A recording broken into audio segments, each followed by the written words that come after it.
Recife. Nasci no Hospital Extinto Pronats, no bairro da Boa Vista. Agora sempre morei em Boa Viagem.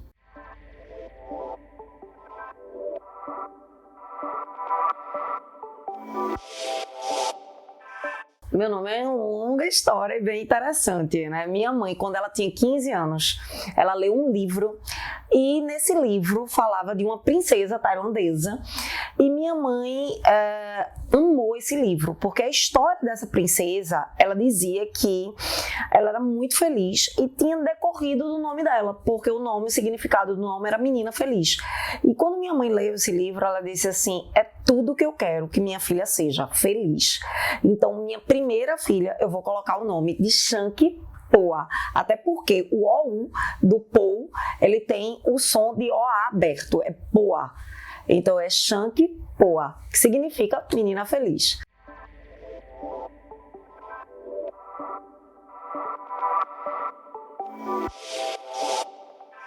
Salesiano, a vida toda, até o 3º ano científico. Que na época era 3º ano científico, né? Que a gente tem esse costume de que antes era ginásio científico, hoje não é mais. Hoje é fundamental, médio.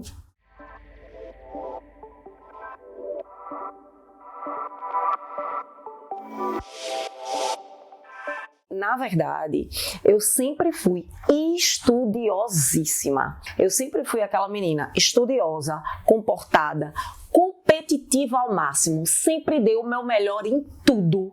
Em absolutamente tudo. Então eu sempre entro, desde criança eu tenho essa conduta, né? Eu sempre entro para competir, entro para tentar dar o meu melhor. Posso até não conseguir, mas eu sempre tive muito isso, né? Eu sempre digo aos meus alunos isso. Então, quando eu entrei no Salesiano, né, para estudar, minha mãe, que tem 5 cursos superiores, então minha mãe, o estudo para ela é uma coisa muito forte, então automaticamente ela já me colocou no curso de inglês. Então eu sou 2 anos adiantada no colégio. Tanto é que eu entrei na faculdade, eu tinha 16 anos, eu fiz meu primeiro ano da faculdade com 16 anos, direito, né? E aí, quando eu tinha 3 anos, minha mãe automaticamente já me botou para fazer inglês. Eu sempre fui aquela pessoa muito dedicada a tudo. E aí eu sempre comento isso com meus alunos, que eu sou aquele tipo de aluna que dentro da sala de aula, por exemplo, eu me dispersava para conversar. Não, eu tô ali, escutando, observando o que o professor está dizendo, né? Porque é o meu objetivo, eu quero pegar o máximo do que ele está dizendo.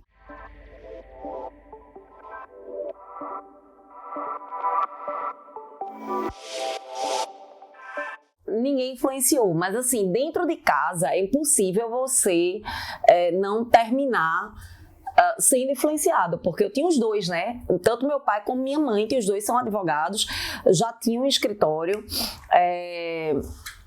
formado. Meus tios, todos os meus tios, pelo lado da minha mãe, eles são advogados também, né? E aí varia as áreas, né? Mas tanto meu pai como minha mãe, eles são advogados trabalhistas. Então eu nasci dentro de um escritório de advocacia. Eu nasci naquilo ali, né? Então, para mim, isso foi muito forte dentro da minha vida. Então, assim, é uma história para mim que meio que não dava para eu fugir. Como é que eu vou fugir disso aqui? Quando eu era adolescente e tal, eu tinha 13, 14 anos, e que eu disse assim, eu vou fazer direito mesmo, eu quero fazer direito. Toda a minha família, como eu era estudiosa, fazia assim, só que ela vai para a NASA. Só que o que ela quiser, ela faz. Ela pode ir para a NASA se ela quiser, porque eu sempre fui muito estudiosa. Então as pessoas tinham esse excesso de confiança em mim, que o que eu fizesse eu poderia e faria para passar. E às vezes nem é assim, né? Porque as coisas não são tão simples, não são tão matemáticos, né? Aquele melhor aluno, e isso eu posso dizer de cátedra, porque sou professora, aquele melhor aluno nem sempre é o que passa em tudo com maior facilidade, né? O que vai fazer mais sucesso. Mas eu acho que também as pessoas achavam isso pelo fato de eu também ser muito determinada.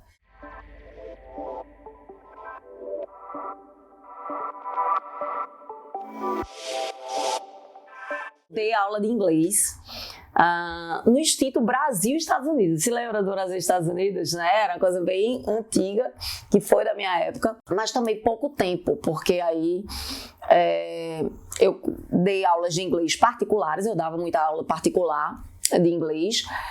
Dei aula lá no Brasil e Estados Unidos, pouco tempo, na época assim, quando justamente eu estava terminando a parte do treinamento de professores, né, para dar essas aulas em sala de aula, e aí meio que ficou incompatível com a advocacia, porque coincidiu justamente com o término do meu curso de Direito. Então, vamos dizer que a vida me levou a fazer escolhas, né? E aí, lá atrás, eu optei pelo Direito.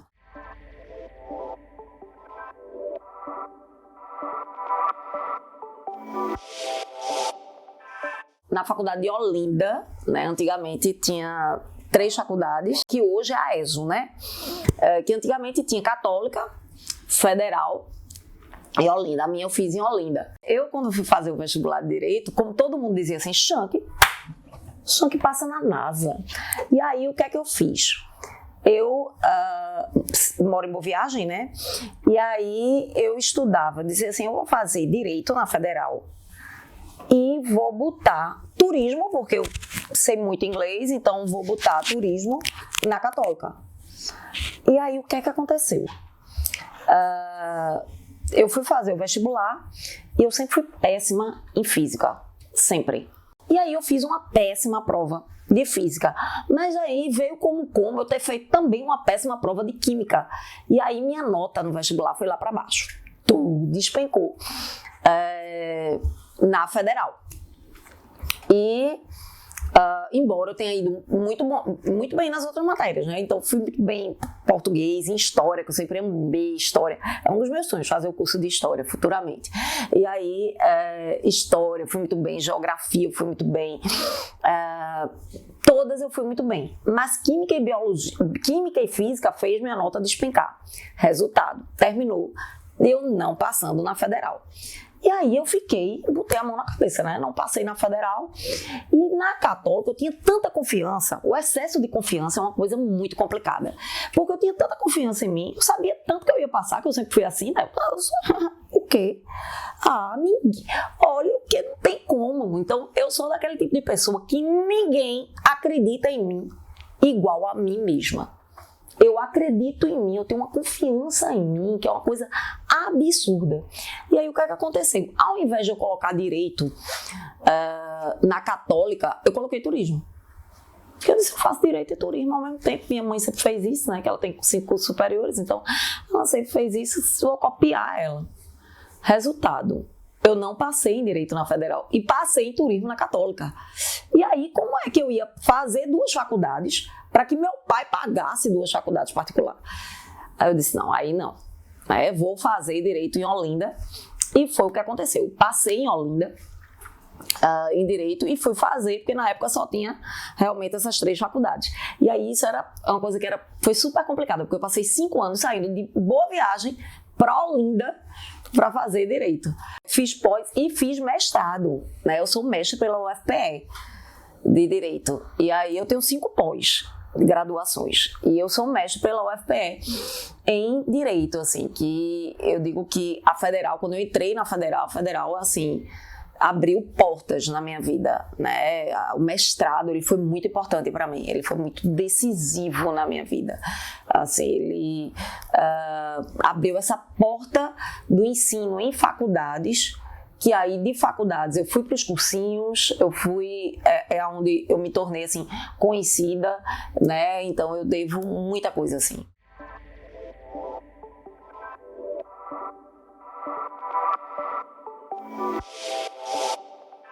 Na verdade, eu terminei o curso de Direito e eu comecei advogando, né, com meus pais lá no escritório, e era o que meu pai queria, né? Meu pai sempre quis que eu advogasse, né? Que eu tocasse o escritório e tal, quando eu comecei a fazer Direito.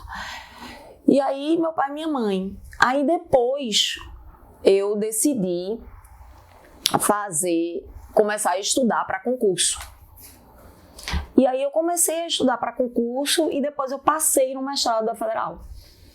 E aí quando eu passei no mestrado da Federal, que eu comecei a dar aula, totalmente incompatibilizou com o meu estudo para concurso. E aí, novamente, eu tive que fazer escolhas, porque a vida é feita de escolhas, né? Então, você, para chegar aonde você quer, onde você busca, você faz escolhas anteriormente. Então, lá atrás, eu optei por direito, né? E disse, eu vou vou aqui seguir o ramo do direito e preterir o inglês. Novamente agora, eu preterir o ensino ao concurso público, né? Então foi quando eu disse, não, eu vou fazer o mestrado, eu vou ensinar e eu vou me dedicar a isso. E aí quando eu me dediquei, meio que incompatibilizou, né, o meu estudo para concurso.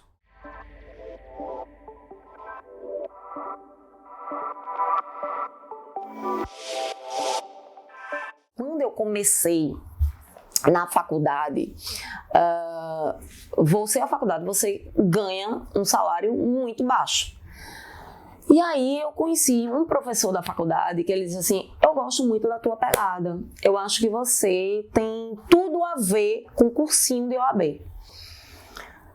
E quando a gente estuda na Federal, você tem aquela coisa assim, sou mestre pela Federal, sabe? Você deve te dar um empoderamento, que é uma coisa muito louca isso. E aí, o professor, ele disse assim, olha, um cursinho está precisando, está sendo montado esse cursinho, e esse cursinho que ele não existe mais, né? E aí ele disse, você estão precisando de professor, acho que tem tua pegada. Eu disse, é o quê, menino? Eu, mestre pela Federal, tu acha que eu vou dar aula em cursinho e de OAB?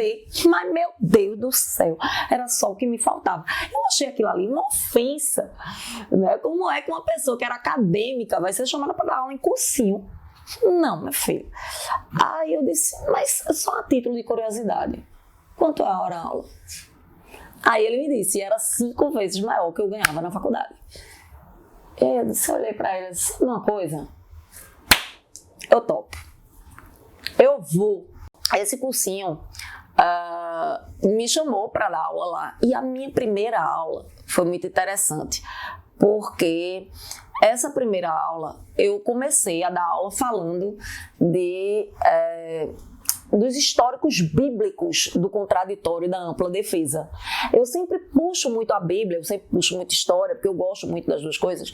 E aí eu falei dos históricos bíblicos do contraditório e da ampla defesa, que na verdade os históricos bíblicos do contraditório e da ampla defesa é a história de Adão e Eva.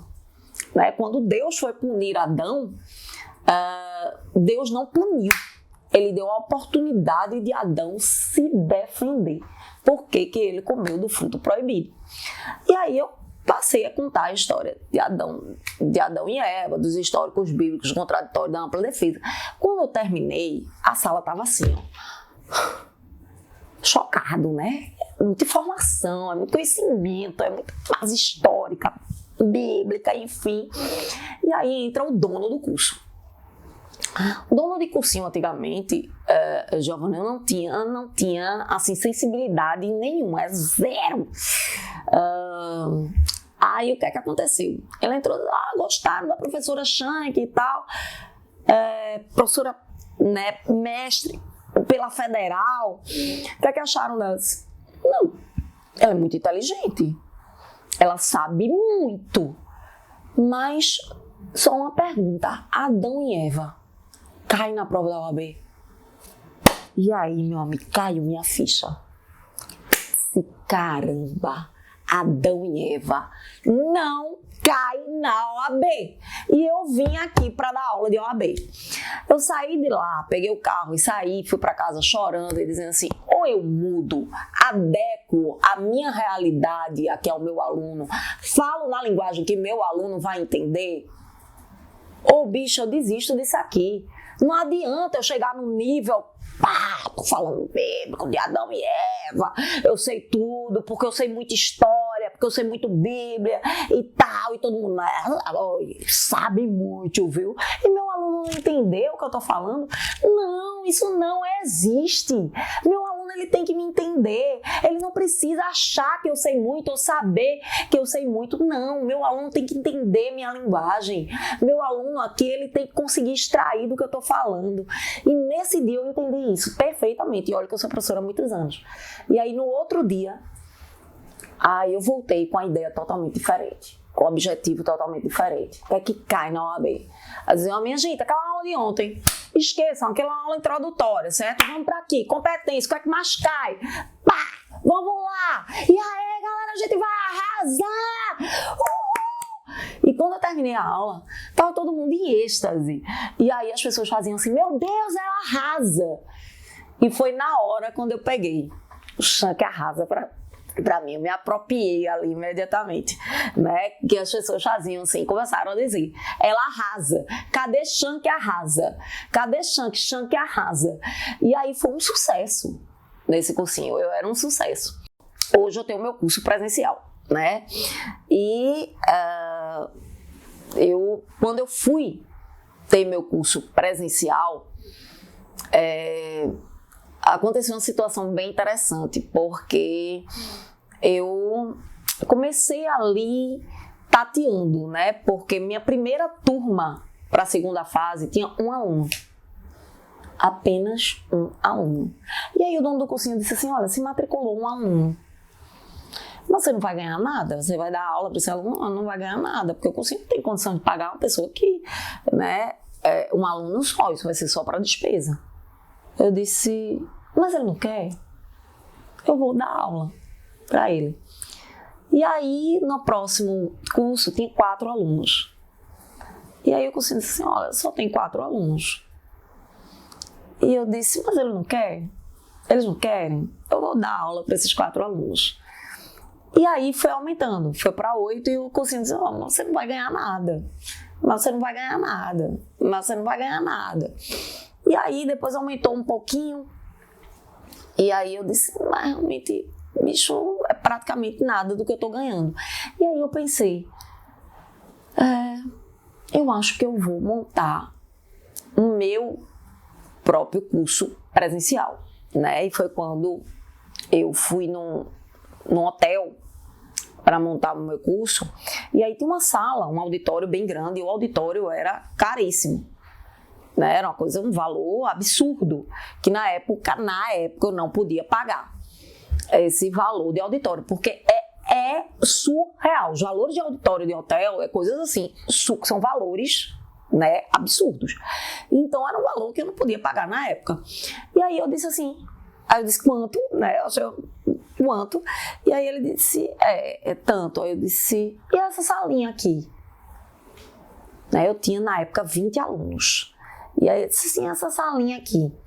Aí eu disse, não, essa sala de apoio para o auditório. Porque todo auditório eles têm uma sala de apoio. Né? E aí, essa sala de apoio para o auditório. Eu disse, eu quero alugar ela. Mas a gente não aluga, isso é sala de apoio, isso não é sala de conferência, de aula, de nada. Eu disse, não, mas eu quero alugar essa aí, precifique. A gerente do hotel na época, ela ficou com tanta pena de mim, que ela precificou e colocou um valor. E aí, eu chamei meus 20 alunos, eu disse, olha, eu rompi com os cursos.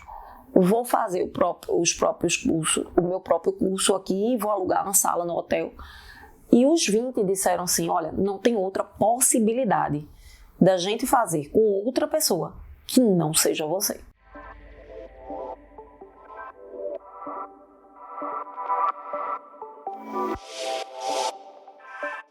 Já passou muito isso, assim, da quantidade de gente que eu tenho, né, dessa quantidade de pessoas que eu coloco como advogados. E isso, para mim, é o momento em que eu sinto, em que eu posso transformar vidas, em que esse processo faz com que eu seja, na verdade, um instrumento para a vida de várias pessoas, transformando vidas, transformando sonhos, né, realizando sonhos. Então, assim, hoje eu poder ter a maior quantidade de pessoas do Brasil numa segunda fase faz com que eu tenha consciência que eu estou ajudando, transformando vidas, e isso é o que me move, é o que faz com que eu acorde todo dia, com que eu olhe e diga assim, poxa, eu estou muito cansada. Não, mas eu preciso botar muitos advogados no mundo. Eu preciso fazer a diferença na vida de muitas pessoas. Eu preciso transformar muitas vidas e eu sei que eu posso fazer essa diferença. Então, isso é o que me motiva. Isso, na verdade, é o que faz com que todo dia eu tenha certeza das escolhas que eu fiz e que foram certas.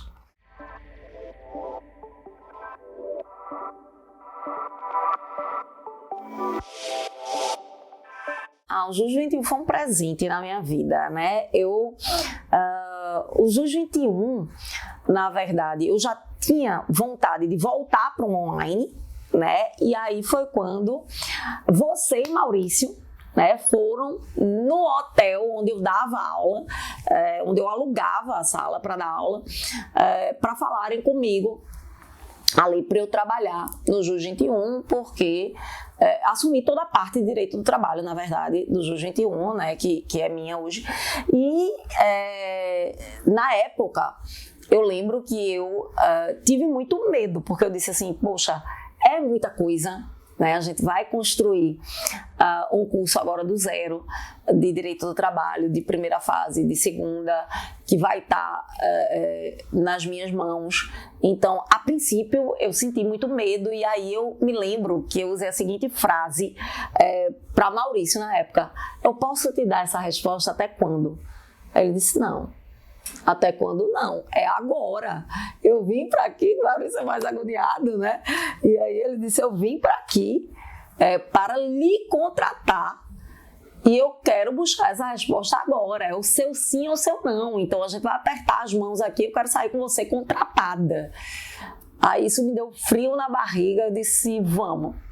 Vamos embora, né? E foi quando a gente começou realmente a trabalhar e foi só sucesso. Eu só tenho a agradecer essa casa que me colocou no Brasil todo.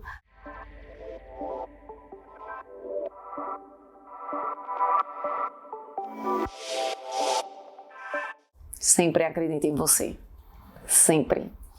Ninguém precisa acreditar em você além de você mesmo. Nunca desista dos seus sonhos. Deus não coloca nada no coração da gente que a gente não possa conseguir. Tem um propósito para tudo na tua vida. Nunca esqueçam disso.